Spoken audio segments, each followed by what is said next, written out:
नमस्कार दोस्तों, कौटिल्य बलरामपुर के ऑफिशियल यूट्यूब चैनल पर आपका स्वागत है। आइए हिंदी व्याकरण से संबंधित कुछ महत्वपूर्ण प्रश्नों को समझते हैं। हमारा पहला प्रश्न है, 8वां विश्व हिंदी सम्मेलन 2007 ईस्वी का आयोजन स्थल था। हमारा सही विकल्प है डी यानी कि न्यूयॉर्क। 8वां विश्व हिंदी सम्मेलन जुलाई 2007 में संयुक्त राज्य अमेरिका की राजधानी न्यूयॉर्क में हुआ था। इस सम्मेलन का केंद्रीय विषय विश्व मंच पर हिंदी था। इसका आयोजन भारत सरकार के विदेश मंत्रालय द्वारा किया गया।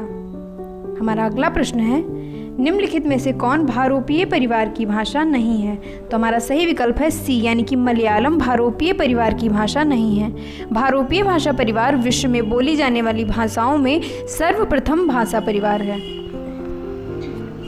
इसको बोलने वालों की संख्या विश्व में सबसे ज़्यादा है। इस भाषा परिवार की प्रमुख भाषाएं संस्कृत, प्राकृत, हिंदी, बंगाली, अंग्रेजी और पुर्तगाली आदि हैं।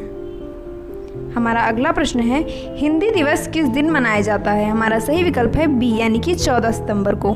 14 सितंबर 1949 को संविधान सभा ने ये निर्णय लिया कि हिंदी केंद्र सरकार की आधिकारिक भाषा होगी, क्योंकि भारत में अधिकतर क्षेत्रों में ज़्यादातर हिंदी बोली जाती थी।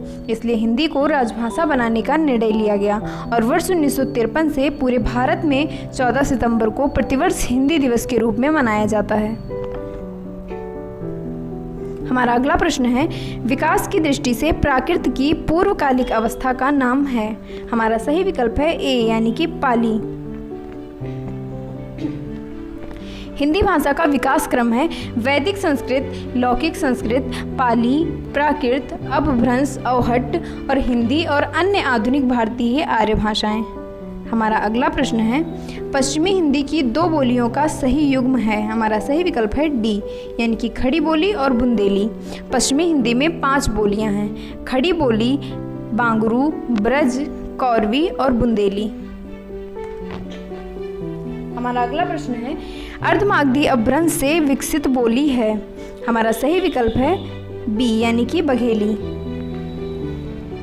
हमारा अगला प्रश्न है,